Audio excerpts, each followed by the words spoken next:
ओम सजात्म स्वरूप परम गुरु शुद्ध चैतन्य स्वामी नमः।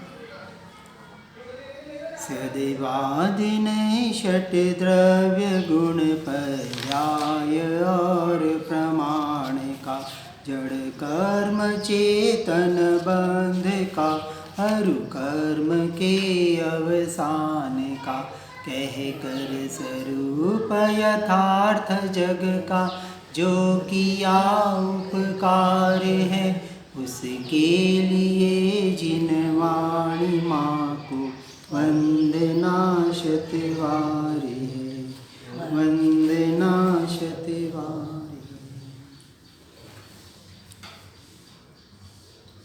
गाथा 102 में हमने द्रव्य गुण पर्याय की भिन्नता से हटकर अभेद उस द्रव्य को जानने का प्रयास कराया गया। अब द्रव्य के उत्पाद व द्रव्य को अनेक द्रव्य पर्याय द्वारा विचारते बताने का प्रयास गाथा 103 में यहाँ आचार्य देव कहते हैं कि द्रव्य की अन्य पर्याय उत्पन्न होती है और कोई अन्य पर्याय नष्ट होती है, फिर भी द्रव्य न तो नष्ट है और न उत्पन्न होता है, यानी जैसे का तैसा रहता है, अर्थात वह तो ध्रुव और ध्रुव ही है। अब उसकी टीका में अमृत चंद्राचार्य जी कहते हैं कि यहाँ विश्व में यानी संपूर्ण सृष्टि में जैसे एक त्रिअणुक समान जातीय अनेक द्रव्य पर्याय विनष्ट होती है और दूसरी चतुर्गुण यानी समान जातीय अनेक द्रव्य पर्याय उत्पन्न होती है, यानी यहाँ परमाणुओं के आधार पर सभी द्रव्यों का परिणमन कर रहे हैं कि जैसे उत्पाद व्यय जीव में हो रहा है वैसा ही उत्पाद व्यय किस में हो रहा है, इस पुद्गल में भी हो रहा है। परंतु वे 3 या 4 पुद्गल परमाणु तो अविनष्ट और अनुत्पन्न ही रहते हैं, क्योंकि सभी कैसे हैं, समान जाति के हैं। समान जाति की होने की वजह से जो इसको पहले के गाथाओं में समान जाति और विजातीय बताया था, जैसे आत्मा जीव तत्व है, जीव द्रव्य है, तो उससे में जो अनंत गुण है और उससे उत्पन्न होने वाली अनंत पर्याय है वो कैसी है, समान जाति की है और पुद्गल की अपेक्षा से विजातीय है, यानी विरुद्ध जाति की है। तो पुद्गल की पर्याय पुद्गल की अपेक्षा से समान जाति की है और जीव की अपेक्षा से विजातीय यानी अलग जाति की है। तो जो एक जाति की है वो एक जैसे ही होती है। इस प्रकार से यहाँ बताने का प्रयास किया है। इसी प्रकार सभी समान जातीय द्रव्य पर्याय विनष्ट होती है और उत्पन्न होती है, किंतु समान जातीय द्रव्य और अविनष्ट अनुत्पन्न ही रहते हैं, यानी ऐसे उत्पाद व्यय होते हुए भी उसके जो मूल गुण हैं और जो मूल द्रव्य है वह कभी उत्पाद और व्यय नहीं होता है। तो पर्याय में यानी अवस्था में उत्पाद व्यय होते हुए भी जो ध्रुव जीव तत्व है मैं कभी भी नया उत्पन्न या नाश नहीं होता हूँ, मेरी न तो उत्पत्ति है न मेरा कभी नाश हो सकता है। ऐसा अनादि अनंत तत्व वही मैं हूँ, मैं अविनाशी तत्व हूँ, अजर अमर ऐसा का तैसा रहने वाला हूँ। इस तरह से बताया कि जैसे अब व्यवहार से बताते हैं कि एक मनुष्यत्व स्वरूप असमान जातीय द्रव्य पर्याय विनष्ट होती है और दूसरी देवत्व स्वरूप असमान जातीय द्रव्य पर्याय उत्पन्न होती है। अब असमान कैसे बताया कि मनुष्य यहाँ ये जीव मरकर देवगति में उत्पन्न हुआ तो वहाँ देव का शरीर मिला और किसी गति में गया तो शरीर बदला, तो जो शरीर बदला वो तो असमान जाति का है। लेकिन अभी जो हम देख रहे हैं, अब यहाँ कह रहे हैं कि ये परमाणु हमारे अभी जैसे शरीर के परमाणु उत्पाद व्यय हो रहे हैं। अब साइंस ने इसको प्रूव किया कि 1 सेकंड में इसके इलेक्ट्रॉन प्रोटॉन न्यूट्रॉन शरीर के परमाणु 50 से 60 हजार बार बदल रहे हैं। लेकिन हमारे ज्ञानी पुरुषों ने क्या कहा, ये भी हर समय बदल रहे हैं, हर समय नए परमाणु आ रहे हैं, पुराने जा रहे हैं। और ये जो परिणाम हो रहा है, अब फिर भी शरीर ऐसा का ऐसा क्यों दिख रहा है, क्योंकि जो नए पुराने परमाणु जा रहे हैं उसी जाति के परमाणु नए आ रहे हैं। तो ये उस अपेक्षा से वो एक जैसा अभी हमें लग रहा है, लेकिन वास्तविक क्या हो रहा है, जैसे अपने बिल्कुल जैसे बताया था कि 40 दिन में खून बदलता है, 21 दिन में लार बदलती है। हम जो खा रहे हैं उससे नया हाड़ मांस मज्जा सब तरह के धातु बनते हैं। फिर ये सिर्फ बनते रहेंगे और ये नष्ट नहीं होंगे, तो शरीर बढ़ते रहना चाहिए। तो शरीर तो सिर्फ बढ़ नहीं रहा है, तो शरीर देख रहे हैं कि 10 साल से तो भाई मैं 55 किलो का हूँ, तो 10 साल से उतना ही हूँ। फिर जो खाया उससे जो नया खून माड़ हाड़ हस्सी बना वो कहाँ गया, तो कहीं जा रहा है ना। जो ये जा रहा है निकल रहा है वो नज़र आ रहा है, नहीं आ रहा है। फिर भी स्वीकार तो करना ही पड़ेगा कि सिर्फ बढ़ नहीं रहा है, मेरा वजन तो बड़े चलो 10 साल में नहीं, लेकिन हर महीने तो कम ज़्यादा नहीं होता है ना। तो ये जो शरीर कम हो रहा है, बढ़ रहा है या जैसा है, ये जो परमाणु इसके बदल रहे हैं, जो खा रहे हैं उससे बढ़ रहा है, तो कुछ ऐसा है जो इससे नष्ट हो रहा है। अब उसका स्वीकार करेंगे कि नहीं, करना ही पड़ेगा, सामने दिख रहा है। अब उसका प्रमाण बताओ, तो बता आपकी परमाणु कहाँ जा रहे हैं, आज दिन तक देखे किसने, नहीं देखे। दिख रहे हैं, इतना सा शरीर था, इतना बड़ा हो गया, वापस इतना बड़ेगा, इतना सा रह जाता है। नहीं ये तो दिख रहा है, लेकिन कुछ ऐसा है जो नहीं दिख रहा है। जैसे मेरा शरीर आज जैसा था, सुबह उठ के देखता हूँ कल, तो वैसा का वैसा ही देख रहे हैं हम। यहाँ ये बताने का प्रयास कर रहे हैं कि कुछ निकल रहा है फिर भी दिख नहीं रहा है, हर क्षण निकल रहा है और हर क्षण निकल रहा है। अब 24 घंटे में कितनी बार इसके परमाणु बदले, लेकिन आईने में देखेंगे तो क्या दिख रहा है, अरे मैं तो वैसा का वैसा हूँ। मतलब पुराना गया नया आया पर पता नहीं चला, कोई साल भर बाद पता चलने लगे। तो जो खाया उससे बनाना, कुछ तो बनाना। जो डाइजेस्ट, चलो 99% समझो निकल गया, 1% तो पाचन हुआ ना। तो ये 1% जो बढ़ा, ये हर यदि रोज 1% देखें तो महीने के 30% बढ़ना चाहिए। तो क्या महीने के 30% बढ़ रहा है, नहीं बढ़ रहा है। तो वजन किया, आज वजन किया 55 था, एक महीने बाद भी 55 ही है, बैलेंस ही रहता है। हाँ तो बात तो वो गया कहाँ, क्योंकि पुराना खत्म हो गया, उसके बदले नहीं पर तो पुराना गया ना। तो बताओ कहाँ गया, दिख रहा है कहाँ गया, खा रहे हो तो दिख रहा है। तो सिर्फ मानना पड़ेगा, उसको स्वीकार करना पड़ेगा। तो स्वीकार तो कर रहे हैं ना कि हाँ वो दिख नहीं रहा है, फिर भी भाई जा रहा है, कुछ परमाणु जा रहा है। तो आत्मा को भी स्वीकार करो ना। अब चाहिए कि हमको प्रूफ चाहिए, उसका प्रमाण बताओ। अब क्या, अब इतने कितने हैं जिसका प्रमाण नहीं है फिर भी स्वीकार कर रहे हैं। अब आपका नाम यदि रमेश है, सुरेश है, तो बताओ, हम कहते हैं सुरेश कहाँ है, बताओ ये सुरेश कहाँ है। वो पक्का सिर सुरेश है, हाथ सुरेश है, पेट सुरेश है, पांव सुरेश है, कौन है सुरेश। अब कहेंगे शरीर सुरेश है, अरे हम कहेंगे, हम इस शरीर को कहेंगे रमेश है, ये बोलो कहाँ से। अब ये सुरेश, ये नाम भी किसी पर का रखा हुआ है, आपने रखा है।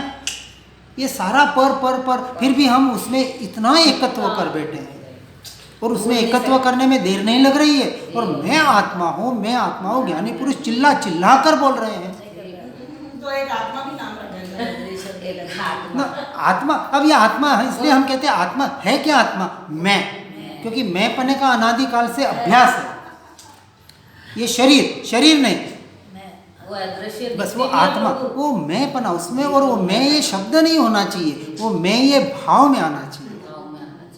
रमेश ये भाव में है, मैं रमेश हूँ, वो बैठ गया, मैं सुरेश हूँ, मैं फलाना हूँ, मैं किसी का पिता हूँ, बेटा हूँ, बाप हूँ, जो भी हूँ।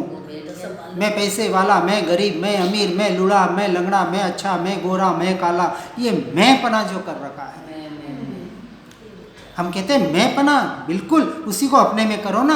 वहाँ देर क्यों लग रही है, वहाँ क्यों इतना प्रयास करना पड़ रहा है, क्योंकि अनभ्यास है अनादिकाल का। इसका अभ्यास अनादिकाल का है, इस एक भाव का नहीं है। अब उसको तोड़ने के लिए अनंत पुरुषार्थ करना पड़ेगा। हम कितना कर रहे हैं, सुबह 1 घंटा सुन लिया, शाम को 1 घंटा सुन लिया, जैसे कि हम देवगुरु शास्त्र पर बहुत बड़ी मेहरबानी कर रहे हैं। अरे अपने लिए करना है, और यदि सच्ची समझ आई है तो अब क्या करना पड़ेगा, क्या करना पड़ेगा, 24 घंटे किसके लिए, स्वयं के लिए। क्योंकि अब स्वयं की समझ आ गई है कि मैं आत्मा ही हूँ। और जो स्वयं सच्चा पुरुषार्थ नहीं कर रहा है उसको क्या हो रहा है? निर्णय नहीं कर पा रहा है। यदि आत्मा ही है, पर द्रव्य प्रभाव तेरे नहीं है, तो वहां तू क्यों? ये ज्ञानी पुरुष प्रश्न पूछते हैं। निर्णय नहीं हुआ इसलिए तू वहां है। यदि पक्का टंकोत्कीर्ण निर्णय हो जाए तो संसार असार लगे। वैराग्यनी जननी ते उदासीनता, अध्यात्मनी जननी अकेली उदासी, सुख की सहेली अकेली उदासीनता। तो ये औदासीन्य वृत्ति नहीं आ रही है संसार के प्रति, शरीर के प्रति। पहले संसार के प्रति आएगी, फिर शरीर के प्रति आएगी, क्योंकि शरीर तो लास्ट तक रहेगा। जब तक ये भव है तब तक तो रहेगा। तीर्थंकरों को भी अंत तक रहता है, तो ठीक है, शरीर का ही अभी मनोवचन काया का सहारा लेकर, उससे फिर हटकर, फिर अपने पर्याय का सहारा लेकर, फिर उससे भी हटकर, फिर अपने में स्थिर होना है। काम यही करना है। तो उत्पाद द्रव्य के द्वारा एक द्रव्य द्वारा विचारते हैं। यहाँ गाथा 104 में अब आगे बताते हैं। सत्ता अपेक्षा से अविशिष्ट रूप से द्रव्य स्वयं ही गुण से गुणांतर रूप परिणमित होता है। अर्थात द्रव्य स्वयं ही एक गुण पर्याय में से अन्य गुण पर्याय रूप परिणमित होता है, और उसकी सत्ता गुण पर्यायों की सत्ता के साथ अविशिष्ट अभिन्न एक ही रहती है, परिणमित होते हुए भी जो नहीं परिणमता। इस अपेक्षा से ऐसे कहा जाता है। और उससे गुण पर्यायें द्रव्य की हो, द्रव्य ही है, ऐसा कहा जाता है। यानी अब एक एक अपेक्षा को बताया, पहले भेद करके बताया, अब कहा कि द्रव्य गुण और पर्याय भी अपेक्षा से उस द्रव्य की ही है, द्रव्य में ही है, उससे कहीं भिन्न नहीं। इसलिए पर्याय को कथनचित भिन्न, क्यों कथनचित भिन्न? कि पर्याय दृष्टि की अपेक्षा से, परद्रव्य पर भाव की अपेक्षा से उसे भिन्न कहा। परंतु वही पर्याय जब स्वद्रव्य की ओर ढलती है, जब अपने यही मैं ऐसा जो ये भाव होता है, उस अपेक्षा से वह अपने जीव तत्व से अभिन्न है, ऐसा कहा जाता है। इसको अपेक्षा से समझना है। अब टीका में कहते हैं, गुण पर्यायें एक द्रव्य पर्याय हैं, क्योंकि गुण पर्यायों को एक द्रव्यपना है। अर्थात गुण पर्यायें एक द्रव्य की पर्याय हैं।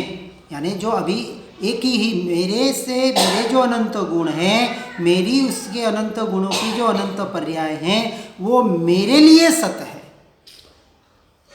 आपके लिए सत है? असत है। मेरी पर्याय, मेरे गुण आपके लिए असत है, और आपके गुण, आपकी पर्याय मेरे लिए असत है। क्यों? अब अपेक्षा समझनी है, क्योंकि जब मैं अपने से अपने में लीन होता हूँ, अनंत सिद्ध एक दूसरे में वहाँ सिद्ध शिला में मिल जाते हैं। कितने? एक में अनंत सिद्ध हैं, फिर भी हर सिद्ध परमात्मा, हर जीव वहाँ स्वतंत्र है, अलग ही है। वहाँ वो अपने से अपने में है। वो उन्हें वहाँ उपयोग नहीं है कि मैं अनंत सिद्धों में मैं समा गया हूँ।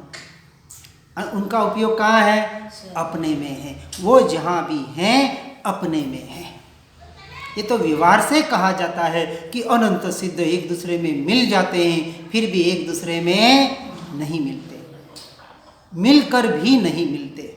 इस अपेक्षा से समझना है। और वही यहाँ अपेक्षा समझनी है कि एक क्षेत्रावगाह शरीर में ही रहते हुए मैं आत्मा, आज दिन तक मेरे असंख्य प्रदेशों ने उन परमाणुओं को, किसके? शरीर के पुद्गल के परमाणुओं को स्पर्श भी नहीं किया।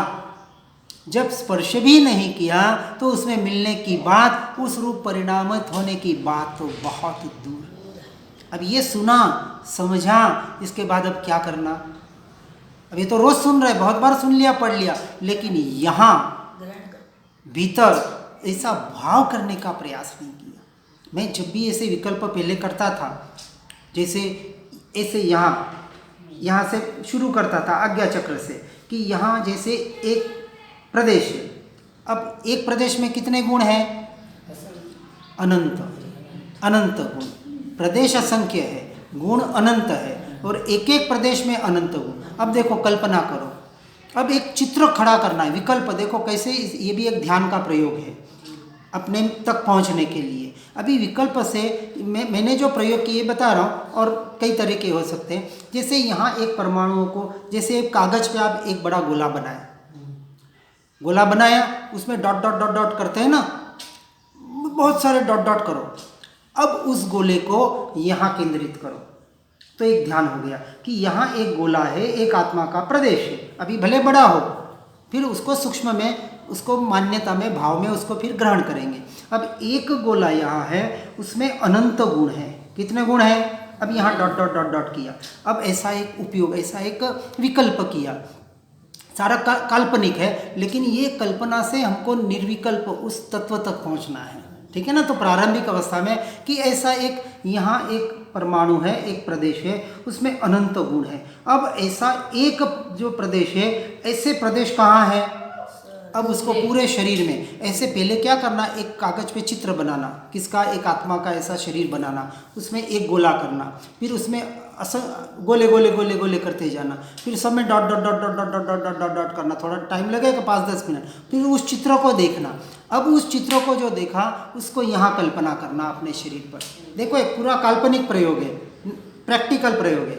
अब एक परमाणु, एक प्रदेश, उसमें अनंत गुण, और ऐसे अनंत गुण वाले ये एक प्रदेश असंख्य। अब उसको पूरे शरीर शरीर शरीर शरीर शरीर जहाँ जहाँ स्पर्श हो रहा है वहाँ वहाँ उसको लगो कि ऐसे असंख्य प्रदेश, ऐसा एक यह असंख्य प्रदेशी तत्व जो मैं हूँ।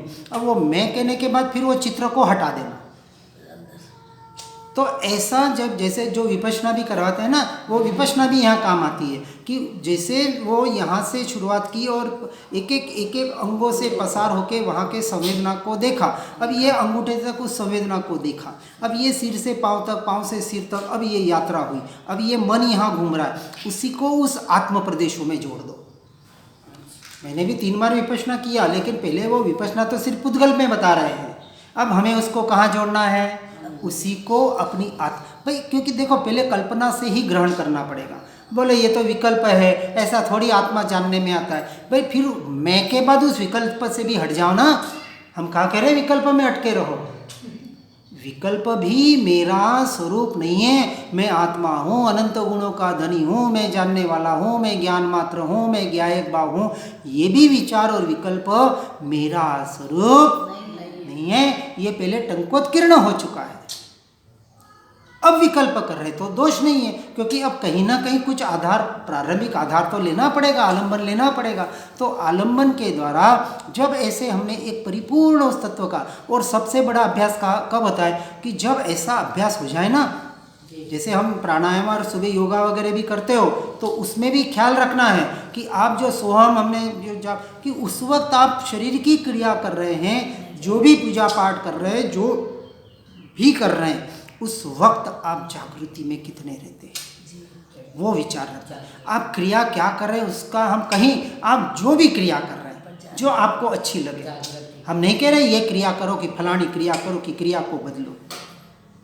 जितनी जागृति भीतर, पर एक बात याद रखना, जिसका आत्मा का टंकोत्कीर्ण निर्णय हो जाता है और जिसका धीरे धीरे देहाध्यास भी छूटने लग जाता है, नियम से उसकी क्रियाएं भी उतनी छूटने लगती है, या हम कहते छूटनी चाहिए।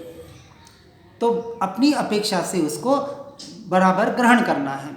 अब ये जो बताया, अब ऐसा जब शरीर पर रोंगटे खड़े होते हैं ना, आपने अनुभव किया होगा बहुत बार, सर्दी में या ऐसे कभी, उस वक्त पूरे उस आत्मा को पकड़ो, क्योंकि जानने में आ रहा है एट ए टाइम पूरे शरीर पे एक ही क्षण ऐसे रोंगटे खड़े हुए, एकदम जैसे जहाँ जहाँ बाल होते हैं, जहाँ जहाँ अपने छिद्र है ना, ऐसा लगता है ऐसा पूरे शरीर में रोंगटे खड़े हुए। उसी क्षण ये ज्ञान, अब उससे उपयोग हटाना है। वो रोंगटे जो अनुभव हुआ, उस अनुभव में इसलिए अभ्यास क्या करना है, ये जिसको जानने वाला, ये रोंगटे ये बाहर नहीं, ये जो कोई जानने वाला तत्व है जो उस कंपन को एक क्षण में अनुभव कर रहा है, वो अनुभव करने वाला कौन? वो मैं। अभी अनुभव भले रोंगटे का हुआ, फिर दूसरे स्टेज में हम क्या बताएंगे? क्या उस रोंगटों का उसका अनुभव हुआ? नहीं।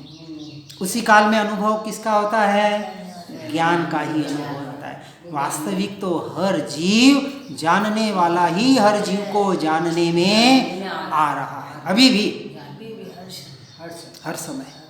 लेकिन वहाँ उपयोग हम नहीं कर पा रहे। सबका सार यही है। ये प्रैक्टिकल बता रहा हूँ मैं साथ साथ में, इसलिए क्योंकि ये बहुत जने कहते हैं आप कौन सी भाषा बोलते हैं क्या, क्योंकि अब देखो सबको शास्त्रों का अभ्यास नहीं होता है। और ये उत्पाद है, ध्रुव है, ये ज्ञान आप ठीक है बहुत अच्छा उत्कृष्ट है और बहुत अच्छी तरह से समझाया है, लेकिन आप सिंपल और सरल भाषा में बताएं तो ये प्रयोग करने हैं। इसमें ये सारे शास्त्र आ गए। तो अब साथ साथ में स्वाध्याय सत्संग जितना समझेंगे उतने ये प्रयोग हमारे दृढ़ होंगे कि हम कर रहे हैं, कहीं हम सिर्फ कल्पनाएं तो नहीं कर रहे हैं, कहीं मायाजाल में तो वापस नहीं अटक रहे हैं। तो ये प्रश्न इन शास्त्रों के आधार पर हमारे निकलते कि यस, भावलिंगी मुनियों ने, ज्ञानी पुरुषों ने यही तो बात बताई है जो मैं भी कर रहा हूँ। तो जब हम सुनते हैं, समझते हैं और उस अनुसार जब हम आगे बढ़ते हैं तो अपने आप हमारा निर्णय पक्का होता है।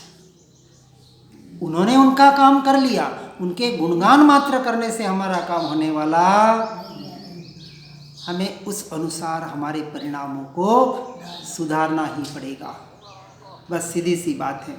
इसलिए यहाँ कहते हैं कि गुण पर्याय द्रव्य से कहीं अलग नहीं है, एक ही है। अब टीका में कहते हैं कि गुण पर्याय एक द्रव्य पर्याय हैं, क्योंकि गुण पर्यायों को एक द्रव्यपना है, अर्थात गुण पर्याय एक द्रव्य की पर्याय हैं, क्योंकि वे एक ही द्रव्य है, भिन्न भिन्न द्रव्य नहीं है। एक ही द्रव्य में उत्पाद्य उसका हो रहा है। उनका एक द्रव्यत्व आम्रफल की भांति है। जैसे आम्रफल स्वयं ही हरित भाव में से पीत भाव रूप परिणमित हुआ। कच्ची केरी हरी थी, जब पक गई तो पीली हुई। केरी तो वो की हुई है ना, कि केरी बदल गई।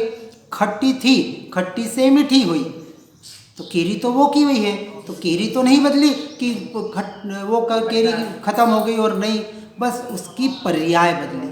हरे से पीली हुई, खट्टे से मीठी हुई। तो इस तरह से सब परिणमन किस में हो रहा है? उस एक केरी में ही हो रहा है ना, उस आम में ही हो रहा है। परंतु फिर भी जो आम तो कैसा है? आम ही है, ठीक है ना।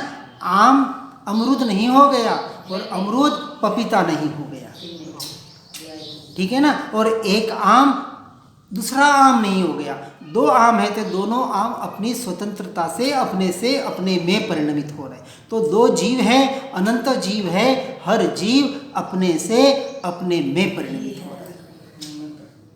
किसी जीव की भी हमें अब कोई अपेक्षा नहीं है। इस अपेक्षा से जीव तत्व मैं, इसके अलावा सभी मेरे लिए अजीव तत्व, 6 के 6 द्रव्य, क्योंकि अन्य जीवों से भी अब मुझे क्या, क्योंकि मुझे मेरा काम करना है। अब इस मार्ग में क्या बनना है? पक्का स्वार्थी बनना है।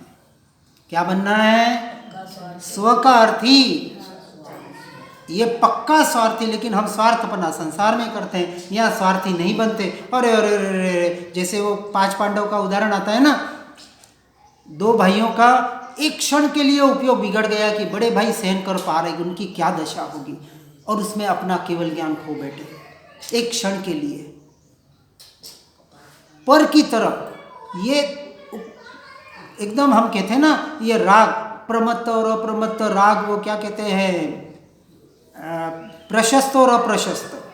राग तो राग है, राग तो आग है। हाँ, व्यवहार की अपेक्षा से व्यवहार विनय सब होता है, फिर भी वहाँ राग को विरुद्ध ही ज्ञान और राग भिन्न, दोनों का वहाँ भेद ज्ञान छिड़ता है। अब हम मंदिर में गए, गुरु के पास गए, किसी कहाँ गए, वहाँ शरीर झुका तो जागृति में क्या है? शरीर झुका, मैं नहीं झुका।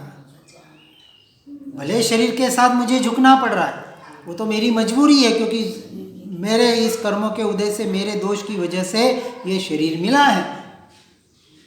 तो ये जहाँ ले जाता है वहाँ जाना पड़ता है।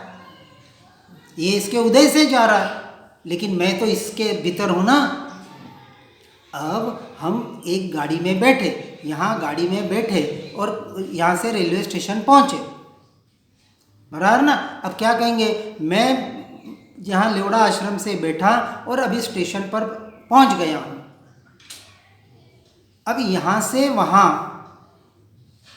जब गाड़ी चल रही थी तब आपको फोन आए तो क्या आप बोलेंगे, मैं अभी रास्ते में हूँ। अब ये चल कौन रहा है, गाड़ी चल रही है ना, शरीर कहाँ चल रहा है। आप गाड़ी में स्थिर है कि आप गाड़ी में चल रहे हैं? नहीं, सिरे तो वो गाड़ी चल रही है। तो आप स्थिर है ना, लेकिन आप क्या बोल रहे हैं, मैं अभी चल रहा हूँ। मैं चल रहा हूँ। मैं वहाँ से यहाँ पहुँचा, आप पहुँचे कि गाड़ी पहुँची? गाड़ी पहुंची। देखो, व्यवहार का कथन है, लेकिन मान्यता में क्या होता है, भाई गाड़ी थी। अब ये तो समझो 1-2 किलोमीटर, 100 किलोमीटर जाना है तो पैदल नहीं जा सकते, तो ट्रेन का, बस का, कार का, जिसका भी उपयोग किया। तो आपको पहुंचाया किसने? साधन नहीं। तो आप कभी, ठीक है, कभी अपन किस साधन से पहुंचे, भले आप गाड़ी में स्थिर है, फिर भी आप कह रहे हैं कि मैं यहाँ से वहाँ पहुँचा। तो यहाँ ये जो सारी पर्याय प्रवाहित हो रही है, उसमें भी जो ध्रुव तत्व है वो स्थिर है, तो अपेक्षा से सारा कथन कहा जाता है। उस अपेक्षा को व्यवस्थित सुनकर, समझकर, उसके अनुरूप अपने को परिणमित करने का प्रयास करना है, और कुछ नहीं। सब कुछ समझकर, सुनकर काम तो एकमात्र इतना ही करना है, पर द्रव्य पर भावों से हटकर स्वद्रव्य और स्वभाव में आना है। ओम नमः सिद्धम। जिन वाणी के ज्ञान से हो सम्यक श्रद्धा, हो चारित्र महान, पाऊँ पद निर्वाण। निज निधि निज में बताई, यह अनंत उपकार है। उसके लिए जिन वाणी माँ को वंदना शत